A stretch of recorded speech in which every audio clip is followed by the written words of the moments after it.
actually in February, because I went to Colombia in January and February this year. January was, it was just a regular trip. But when I went back in February. That's when I noticed people were wearing masks in the airports and on the airplanes. So I knew something was happening. It was different. People were more kind of, standoffish a little bit. People were, maintaining distance even before social distance.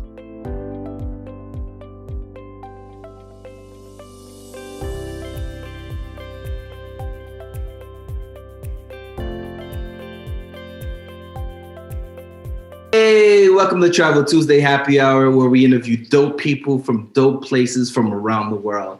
Today, I want to introduce you to an awesome gentleman. Sir, can you tell us who you are, what you do, and where you're from? What up, everybody? My name is Akeem Tolson. I am here representing Live Be Do. Live Be Do on Instagram. Thanks for this opportunity. Thank you for allowing me to speak on your platform. Definitely thankful for that. So Live Be Do, what is Live Be Do? Live Be Do. Live Be Do is something that came, I'm self-employed. So I have a home improvement business. Okay. And I used to work till I burnt out. So, when you set goals for yourself and you keep saying, well, once I reach this goal, I'll go here, or I'll do this for myself. I'll reward myself with a vacation, or I'll take a break once I reach this goal. It got to the point where I had completed all the goals. I was knocking all the goals down, the personal goals or the financial goals, the business goals, but I wasn't really taking care of myself. I wasn't looking out for myself. So I got to the point where I was like, am I really living? Or am I just existing? And that's where Live Be Do came in. It became a mission for me to intentionally schedule time for myself. And for self-employed people, that can be a challenge. So that's how Live Be Do got started. And then I started traveling. I wasn't a good flyer, surprisingly. So I would schedule flights to Puerto Rico like every couple of months just to get acclimated to flying. And so Puerto Rico became my mental health space. It's a space where I take mental health breaks. Nice. I've been to Haiti. I went to Haiti once. That was like one of my first trips. So you're getting ahead of me. You're getting ahead of me. Let me get you there. Let me get you there. Okay. Let me get you. So, okay. So you speak about Haiti being your first trips, but like, what really? Because you speak of Live Be Do, and needing to balance life out, right? But in the midst of this, what triggered you to say, you know what, I need to travel in order to create that work-life balance? Well, I've always been an explorer or adventurer type. So I would always take a road trip. When I was in the military, when I was younger, like I was known for just spontaneously just hopping on the highway or just going somewhere, just doing something. So as I got older, destinations started to appeal to me that were further away. I started taking cruises. And then cruise, you're only there for, you're only on an island for like a couple of hours. So you want to do more. You want to meet people. And so that's how I kind of got into traveling, just my imagination. And plus I'm just I just have this crazy imagination. But my fear of flying is what kept me from traveling sooner. So you were in the military, they didn't have you going overseas, or you weren't like deployed at all? I was in the Navy. So I did 3 years. My ship wasn't even commissioned. It wasn't even built when I got out of boot camp. Okay. My ship wasn't commissioned until it wasn't commissioned until like my last couple of months in the Navy, and I didn't re-enlist. Oh wow! So wow! I so would say you lucky. lucked out. Yeah, I you got lucked lucky. out. Yeah, I got lucky. I mean, So, I had a couple of flights. I took a couple of flights while I was in the Navy, but I still didn't enjoy it. You know, I didn't enjoy it. so do you remember the first like real trip that you took? And like, where was it? The first real trip. It was probably. Does Freaknik count? Nah. Which country? I mean, that's a road trip. Road trips count, right? Okay. So You're talking about international. no, I mean the first time you were able to leave a place of stationary, right? To just say I need to get out to get a peace of mind to enjoy myself, right? Because I think one of the things is that people mistaken you going on a trip or traveling as having to get on a plane, right? Right. So right. you mentioned you road tripped a lot. So like Freaknik, let's hear this story. Okay, Freaknik was one of those spontaneous. I'm from the Bronx, born and raised in the Bronx. Okay.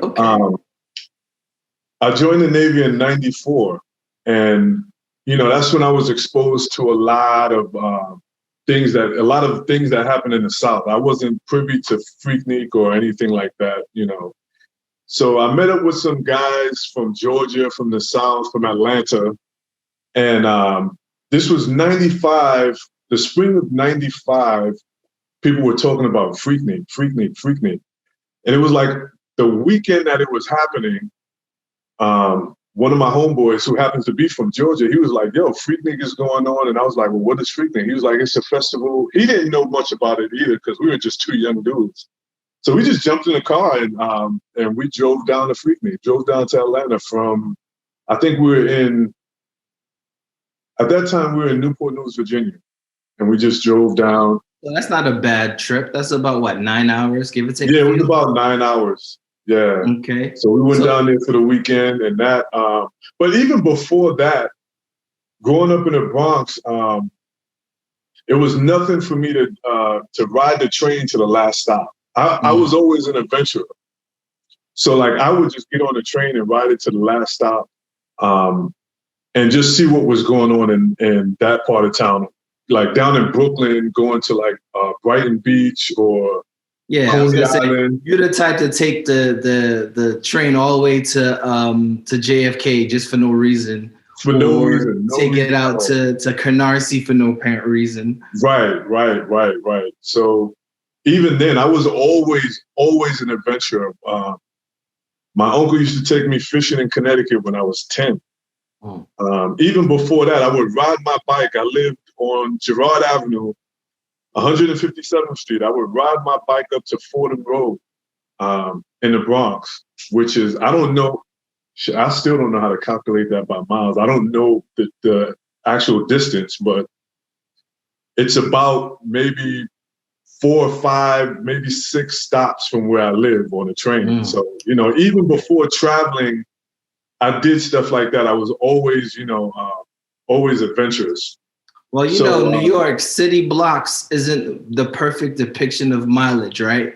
So, because you could be 3 miles away and it's like, and it looks so big. So yeah, well, to put it in perspective, if you're watching, you can go to a subway map, a New York subway map, and map from 161st Street to Fordham Road. You can do that yourself, and you can come up with the distance, whatever you want to, Okay, cool. So, my first grown trip was probably driving from New York to Virginia to my first duty station. Right. Getting away was Freaknik. I would say Freaknik was my first road trip, just getting away. And so how did that trip make you feel? Like, I mean, how did it make you feel? Like, first time experience Freaknik, first time being in Atlanta, I'm assuming, right? Yeah. So tell us about that experience. Oh, okay. Freaknik was First of all, I had never seen so many Black people in one place in my life. I was 19 years old. I had never seen that many Black people in one place ever. So, and then anybody who's been to Freaknik in the early 90s, mid 90s, you know that the city stopped. I had never seen anything like that, where we literally were parked on the highway and just like running from car to car, just being, mingling with strangers. It was a great experience, man, for a young person like me. And I'm an introvert, so that's You're an introvert? Huh?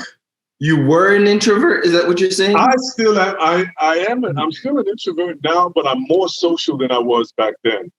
Gotcha. Being in Atlanta was it was one of those places where it was one of those situations where, okay, nobody knows me here, so I can kind of wild out. So we were just taking pictures with people, just meeting random, lots of women, young girls, even female cops. Like, we were just taking pictures with everybody, just running around and just having a good time. We had a really, really good time. We didn't sleep. That weekend. I can imagine. Yeah, it was. I don't know what generation you're in. I can't tell, but yeah, we didn't sleep. I can only imagine. So from that, what keeps you traveling? Like, what says to you that, like, I need to just keep seeing more of the world? All right. So initially, it was beaches. It was things to kind of keep me calm or things to help me relax. Now I am not a vacation traveler. So I travel to see things, to meet people. And my mission now is more centered around exploring Black communities in different countries. That's pretty much where I am now. What's been the most surprising for you so far? The most surprising? Yeah. Finding Black people in Latin America is probably the most surprising thing. It's the shock of my life. I'm 45 years old, and I think it wasn't until I hit my 40s that I learned that, there were such large populations of Black people in Latin America. First of all, I didn't learn that in school. I didn't learn that anywhere. So that's been the shock of my life. So that's why I spend a lot of time in Latin American countries. I spend a lot of time in Puerto Rico. It's not just the beaches, but it's exploring Black culture. Because we've all been in a place where, well, if you're born in the US, a lot of people, and I've had lots of conversations with different people, and the question always comes up: who were we before slavery? What did we do? What type of culture? What religion? What did we eat? What languages did we speak? And in Latin America, in a lot of Latin American countries, those questions can be answered because a lot of those places have held on to their African culture or their whatever they brought from Africa. Some of them even still have some of the languages. When you go down into Colombia and into different parts of South America and Cuba and places like that. So that was a real shock to me. That surprised me. And that's like, for lack of a better comparison, it's like Christmas. For me, it's just like Christmas because it gives me, so I get so much from it. So yeah, that's one of my your driving factors. One of my driving forces right now for travel. So you mentioned that you're surprised that there are so many Black people in Latin America, right? Like, right. Do you find it also surprising that you as a Black man are treated different as you travel versus here in the United States? Or is it just about the same for you?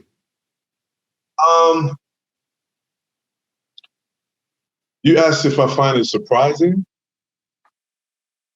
Not really, because let me go back. The thing that surprised me about finding Black communities in Latin America is the fact that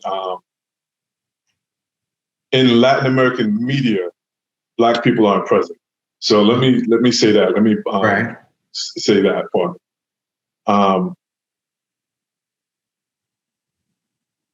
I'm treated well. I don't think I've ever been anywhere where I've been treated badly, poorly, or disrespected. Everywhere I go outside of the United States, I typically met with a warm welcome, especially since Trump is in office. That's like been one of the things that people, kind of when people find out I'm from the US, that's one of the biggest draws to me. Like, how do you feel about the president? What is it like?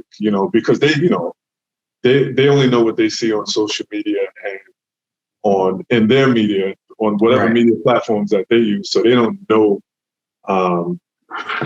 they don't actually know. So that's been one of the things that and that's in all cultures, all races, from Latin America to Europe to Northern Africa, places I've been, people, it's all the same. Like, Trump, how do you feel about Trump? Which they pretty much already know, but they just right. It's a conversation piece, right? Right. I think I checked in. So I took my mom to Paris a couple of years ago, and the ticket agent was like, "So America, huh? Good luck." I was like, "What?" I'm like, right.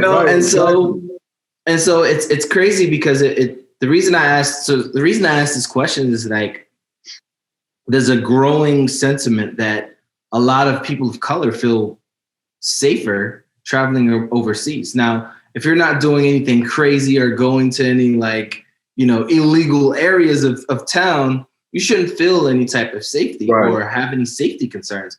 Right. Meanwhile, back at home, you and I walk out the street, it could be a problem at any given time. At any given time, in any given neighborhood, anywhere, Right. So you can be in the most richest neighborhoods, own a house in the richest neighborhoods, but because people automatically fear this melanin, it's one of those, well, he doesn't belong in this neighborhood, or he may not, he's not from around here. You know what I mean? Right. And so, like, I find that a lot of people feel like, you know what, I get treated with a different level of, may not necessarily always be respect, but a different presence. You know what I mean? Right. And there's always curiosity. We're Black. We either have beards, we have long hair. They're always questioning, is that braids? Is that locks? Is that clean? Is it dirty? I'd rather you outright ask the questions and automatically assume. You know what I mean? Right. I feel you. So with that being said, like, where were you when things hit the fan around COVID? Where was I? I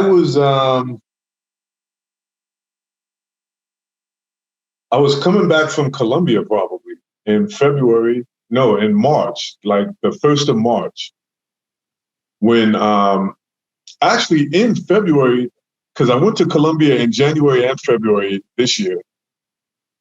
January was, it was just a regular trip. But when I went back in February, that's when I noticed people were wearing masks in the airports and on the airplanes. So I knew something was happening. It was different. People were more kind of, standoffish a little bit. People were, maintaining distance even before social distancing became, a standard or a protocol. Right. So I noticed that. So I noticed that was different. But still, there was this feeling of, they're just overreacting. But then when we got back, we had some trips. We had all these trips planned. But as soon as I got back, countries started shutting down. And that's when it started getting real, because we were supposed to be in Cuba at the end of March. And then in April, I was supposed to be taking my daughter to Morocco for spring break. And so we had all these trips, Puerto Rico, Cuba, Morocco again, all of these trips scheduled and back to Colombia. And slowly the borders were closing. And I was stuck in Florida for a couple of weeks, and then I just came back home. Okay. Yeah, so how are you adjusting to the new norm? I mean, you clearly just came back from Colombia, right? So it's open, it's not open. Like, how are you dealing with the new norm?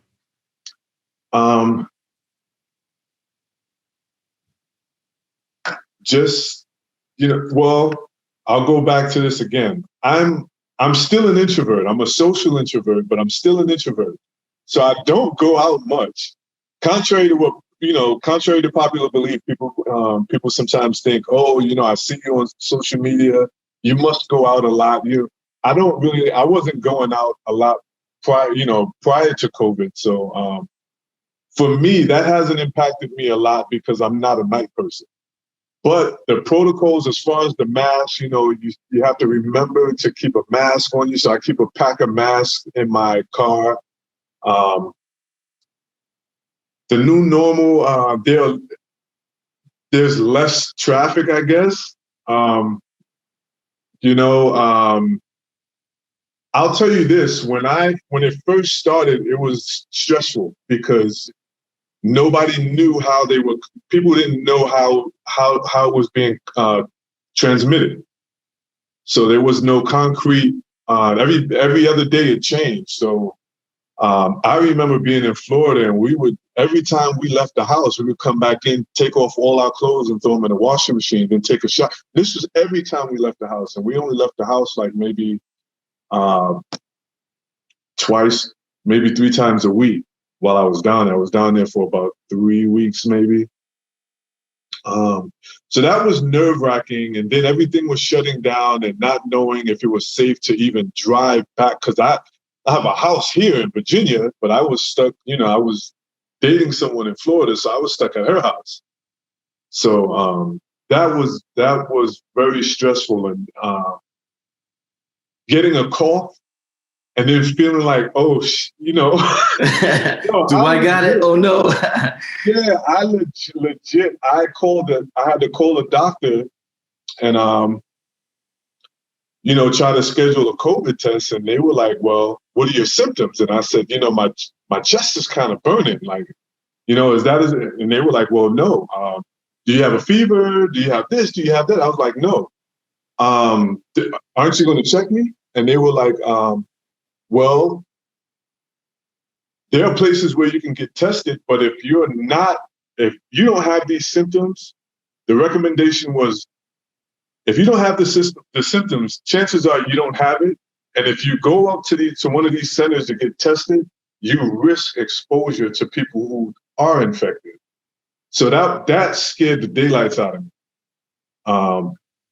But yeah, adjusting to the new normal, I don't get out much, and travel-wise, keeping your mask on while you're on a plane.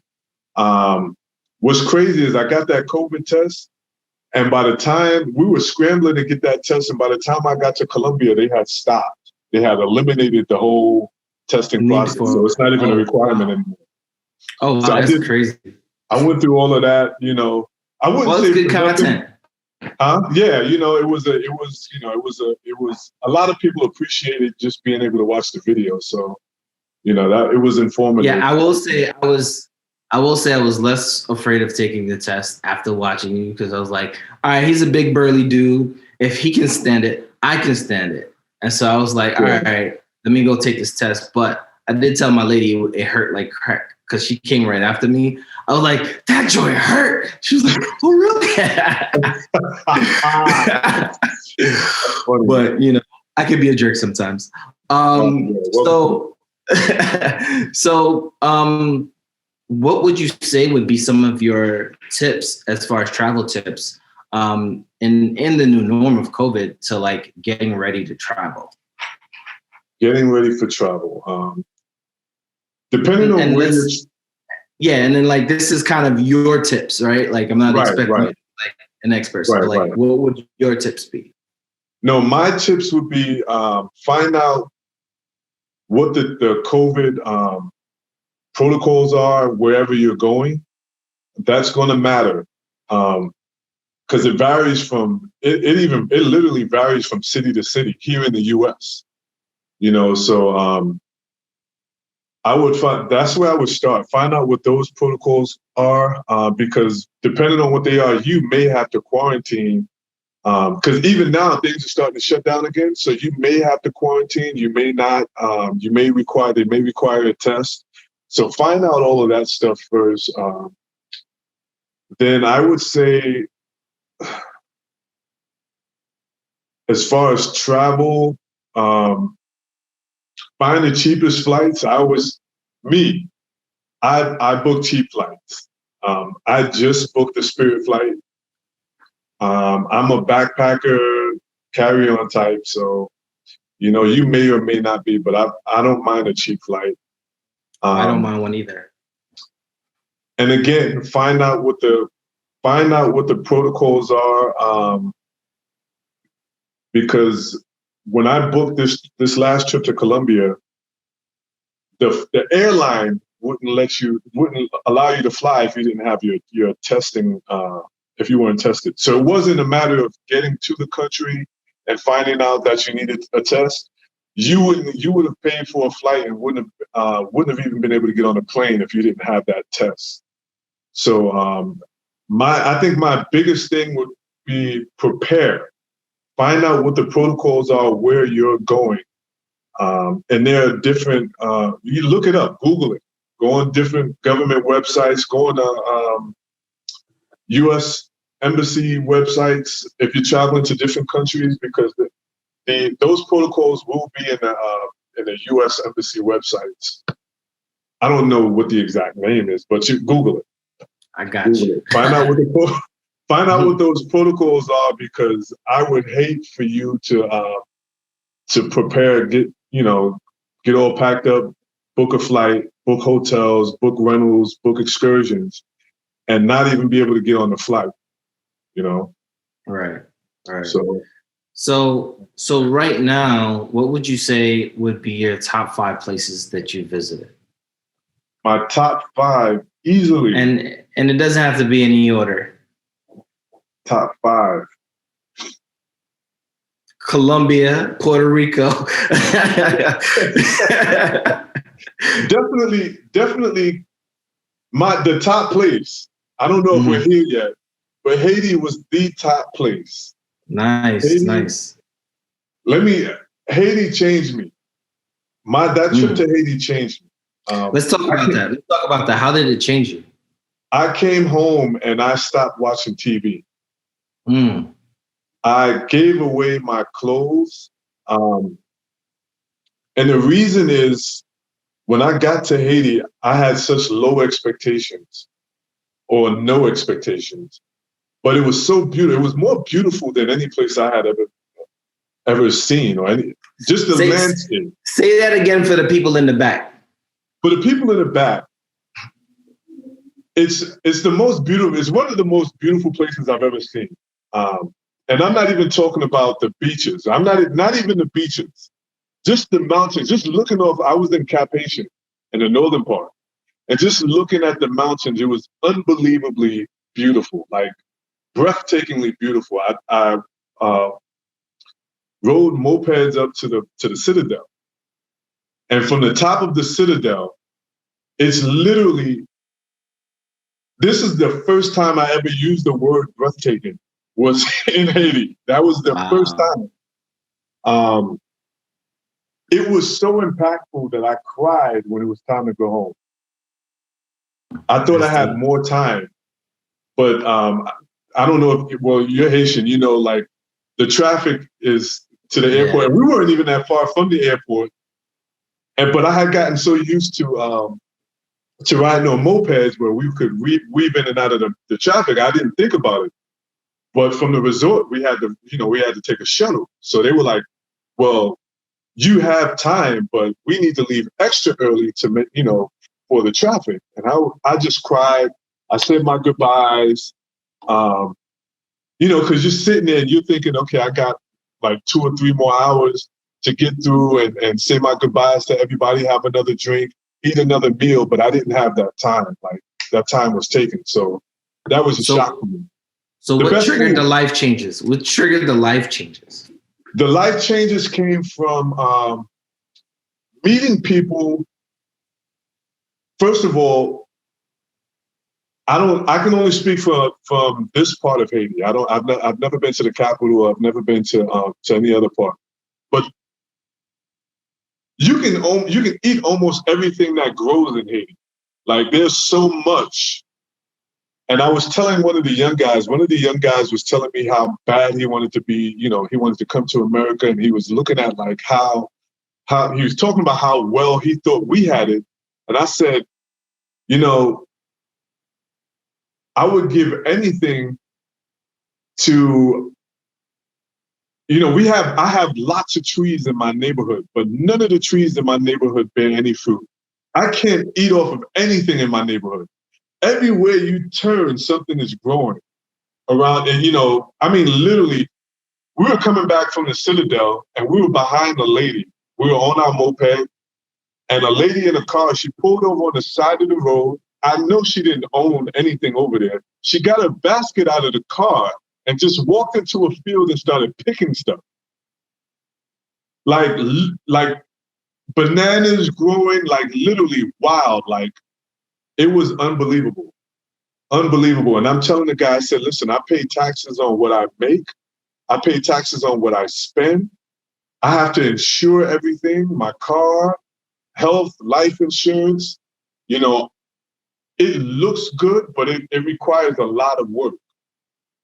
A lot of work, a lot of energy. So my quality of life is like, it's like a compromise. It's like I'm sacrificing my quality of life here because it looks good, but I'm not really living, not on that level, and that's just, me, an exchange that I had with him. And I said, you don't want this life. Like, he was telling me, yeah, I pay $700 a year to live in my apartment. That's what, I'm like, I wish. I think it was the first place I had ever been where I didn't have to worry about money. I had enough money literally in my pocket. I didn't have to use a credit card. I didn't have to change any money, keep going back and changing money. So there was a freedom there. There was a freedom that took me back to when I was a kid, when I could ride my bike. And like you can see, I'm not a glamour guy. I don't get up and take, thirst trap pictures or anything like that. I don't mind getting dirty. Right. So we're on I still have my Yankee ball cap upstairs with Haitian dirt on it. We were getting dirty, and there was a freedom in that. There was an appreciation for that. Because for the first time in a long time, I didn't have to worry about, I didn't have to worry about anything. And it's funny because when I got off the plane and I landed, I looked and I saw people riding on mopeds, and I was like, that could never be me. By the end of the trip, that's all I wanted to do was ride on the back of there were people riding 4 and 5 deep on a moped, not a motorcycle, a moped. Yeah. So we were 3 deep on a moped. There was a guy in front of me. He was the driver. Then it was me. And then behind me was a guy I met in a Facebook group he spoke 3 languages. So he was able to translate for me. And, he was like a guide for me. So nice. It was an incredible trip. It was an incredible trip. People didn't speak English. So and it wasn't touristy. So like when we got around in the city, I blended in kind of well, and people weren't trying to sell me anything. It was just fun. The best food I've ever had. The best food I've ever had. Hands down, wherever we ate, the food was always delicious. Even at the resort, I was shocked. Even at the resort, the food was delicious. Yeah. They take pride in the way they cook their food, because the last thing you want to say is such and such don't know how to cook. That's like an insult. That's that's insult to that individual and the rest of their hierarchy in their heritage. Yeah. So, but so amazingly, Haiti, of course, great place. Where else would you say would be, let's say, top 3 at this point? Top 3, definitely Puerto Rico. Puerto Rico has a special place in my heart. I grew up in the Bronx. I have lots of Puerto Rican friends. I grew up side by side with Puerto Ricans. I didn't know it was so African until I got older. And that just made me love it even more. Aside from the fact that it's a beautiful place. Right. Definitely Colombia. And I would say Morocco. Colombia is one of those places. First of all, Haiti is the place. Haiti is a place where I think every Black American needs to visit once in their life. You need to go and get a history lesson. First of all, I will say that about Haiti.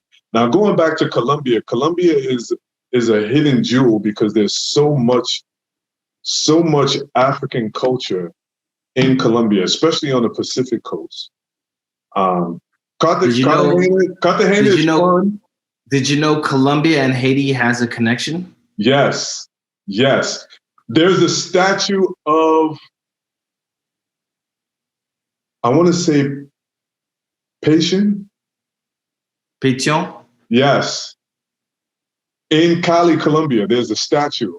There's a statue of him, and it tells the story of his of the Haitian assistance in their revolution. Yeah. Right. Yeah. So it's funny how life comes together in ways when you don't realize it. Yeah. Because those are 2 places that you love, Haiti, and you clearly frequent Colombia. Yeah. So the 2 cultures have a way of kind of coming together and not realizing why until after the history lesson. Right. And I would Colombia is another place that I would recommend that Black Americans visit, purely for the Black history. Because I think we sometimes we get stuck in our own Black history, and we take our struggle for granted and our culture and things like that.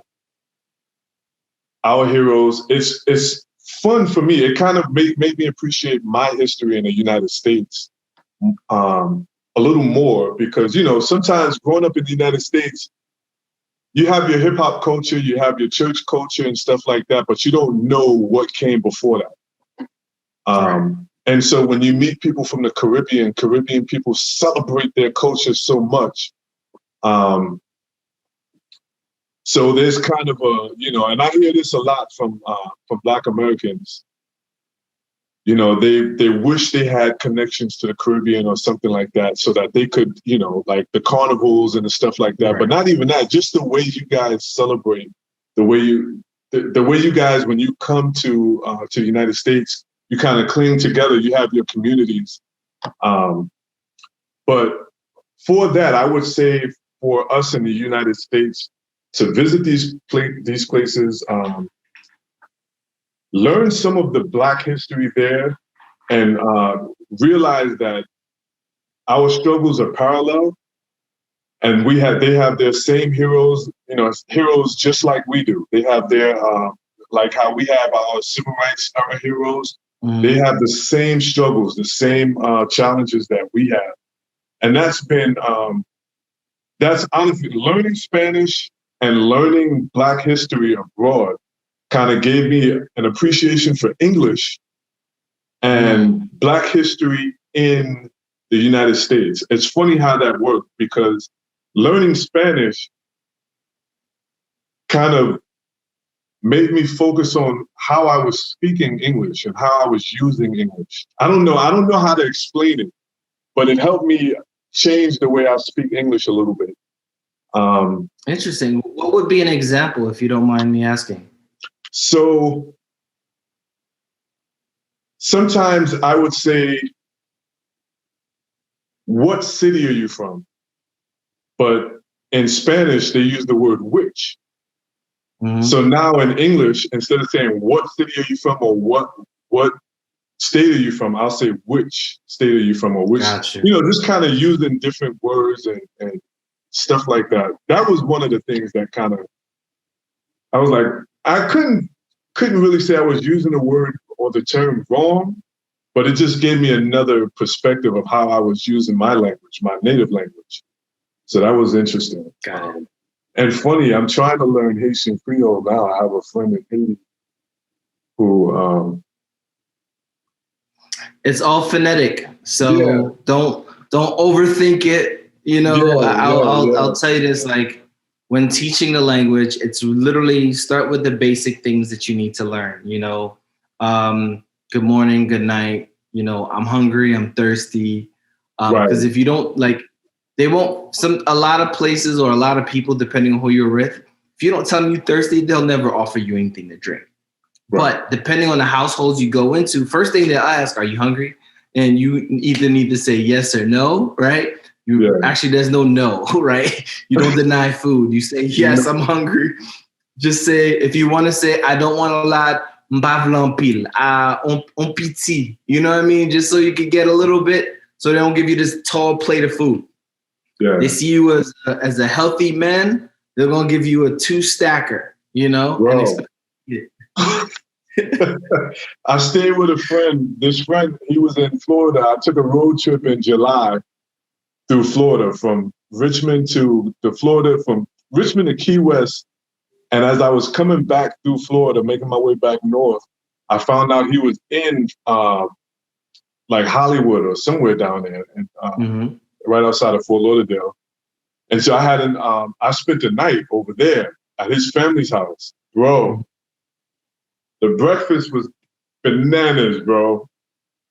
The breakfast was crazy. So look, you a guest. They want to make sure that best foot is up front. You getting everything: the plantains, the eggs. You getting the avocado. If they got the cornmeal on deck, they're gonna have that. They're gonna give you the sausage with the eggs and the peppers and the onions. You're gonna get the whole smorgasbord, whether you touch it all or not. As long as you eat. That they're happy. They want to be able to know that they were hospitable to you. Yes, they were very hospitable, very, very hospitable. And it was a great experience, man. Great experience. So with you constantly freaking. So what keeps you going back to Colombia of all places? Colombia is a place that I think I can see myself. I know I could see myself living in the future. Cali, Colombia is, a lot of people go to Cartagena, they go to Medellin, and they go to Bogota. Those are big touristy areas. Cali is a special place for me because I blend in there. I can walk the streets. Nobody, I like to feel like nobody notices me. Like I'm just a regular guy. Nobody's trying to sell me anything or anything. When you're there 4 months out the year, they think you live there. Nah, I haven't been there. Have I? But anyway, but surprisingly, Cali has the largest population of Black people in Colombia. And this is what keeps me going back. I don't know if you're familiar with Alex Rocha in Cartagena with the experience, the real Cartagena. When everybody who travels to Cartagena, there's Alex Rocha, there's Freddie Paz. There are people who will take you into, on a journey into Black culture in that region. Right. We were with Freddie when we went out there. Right. So now Cali is the city with the largest Black population, but there aren't any people like that there. So right now, Live Be Do is working with the culturals that are there to create tour routes from Cali to the coast, to the Pacific coast, to Buenaventura. Nice. And all of the towns in between. So right now we have the Secretary of Culture is working with these different departments in different towns to create routes. And we're privileged to be like among the first to bring groups there to experience Pacific Coast culture in Colombia. So that's what's keeping me going back now. Like I'll be there for about a month, from February to March, at least a month, maybe longer. Helping, assisting. My role is really small, assisting with just testing tour routes, so that they'll know, testing and giving them feedback. Alex Rocha is also participating, and we're trying to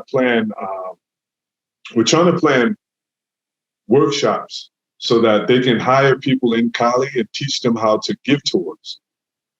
So this is going to be a great, definitely a huge undertaking for them, because they're talking about taking people and putting them into classes to teach them history, Black history, to do these tour routes. So I'm ecstatic right now.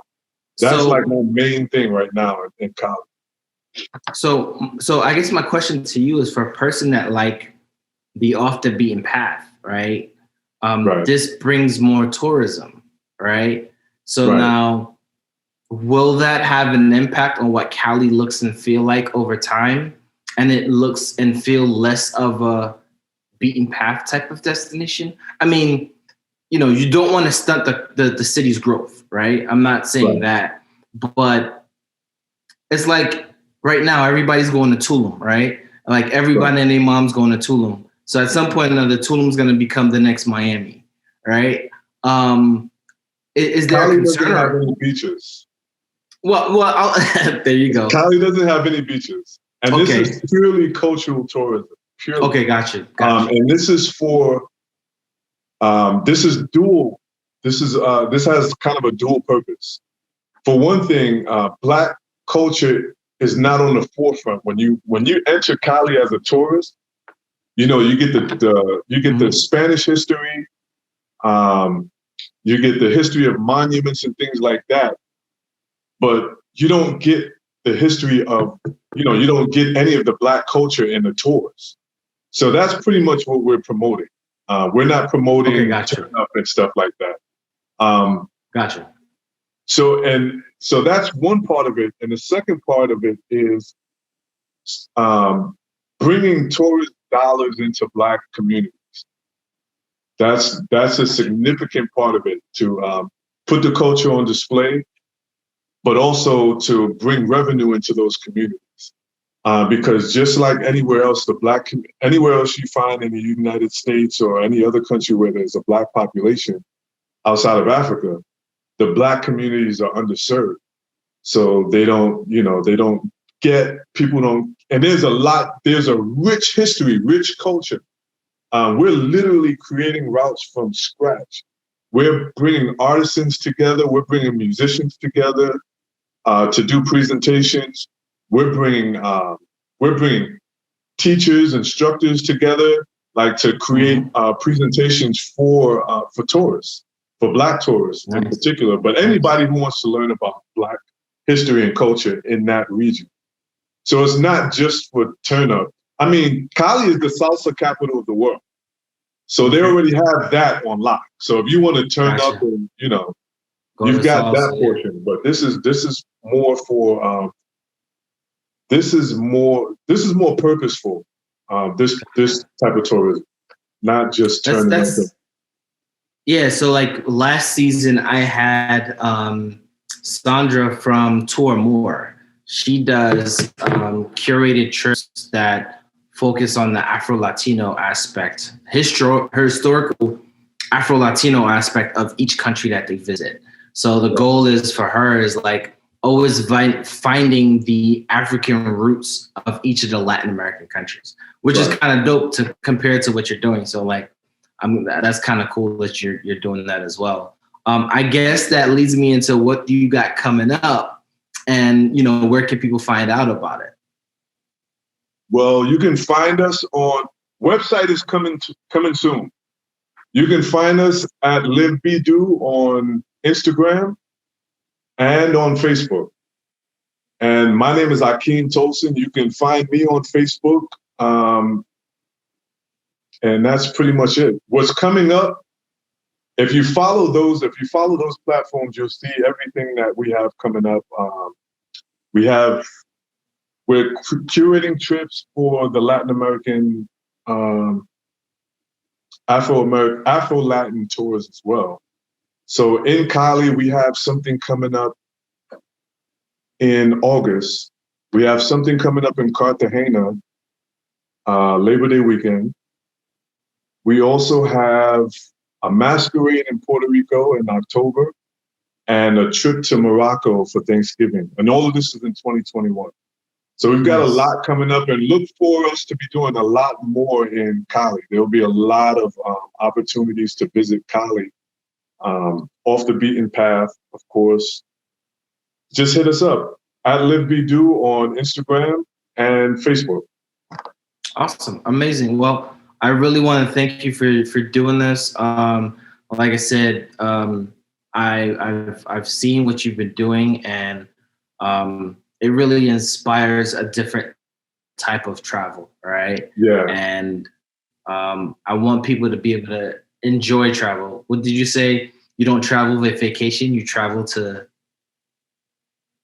You said you don't travel as a vacationer anymore, right? You travel to experience. No. I travel to explore and experience. And one of my motto is, if your friends don't travel, find new ones. Exactly. That's why I'm finding new friends through these interviews. So I really appreciate you doing this. And this was definitely a dope conversation. So yeah, I appreciate you having me, man. I really appreciate you extending the invitation.